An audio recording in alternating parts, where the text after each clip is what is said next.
অভিষেকের হেলিকপ্টারে অনুমতি নিয়ে সমস্যা এবং তা নিয়ে কার্যত রাজনীতি তুঙ্গে। ইতিমধ্যে আপনারা জানেন যে সকাল থেকেই চপার নিয়ে যেভাবে সমস্যা তৈরি হয়েছিল, বিভ্রাট তৈরি হয়েছিল, অভিষেক বন্দ্যোপাধ্যায়ের চপার উঠতে বাধা, ডিজিসি এর রামপুরহাটের সভায় যেতে বাধা পান অভিষেক বন্দ্যোপাধ্যায়। প্রায় 2 ঘন্টা 15 মিনিট টানা পড়েন।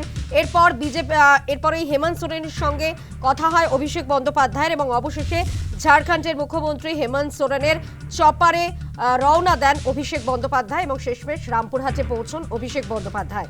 সঠিক সময়ে অনুমতি চাওয়া হয়নি বলেই অনুমতি মেলেনি, পাল্টা দাবি করেছেন কেন্দ্রীয় মন্ত্রী সুকান্ত মজুমদার।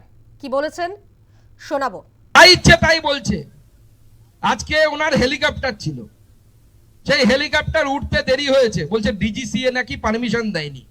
ডিজিসিএ মানে হচ্ছে ভারত সরকারের যে সংস্থা, যে কোন ফ্লাইট কোথায় যাবে, হেলিকপ্টার কোথায় যাবে তার পারমিশন দেয়। তা আমি ভাবলাম দিল্লিতে খবর নিই।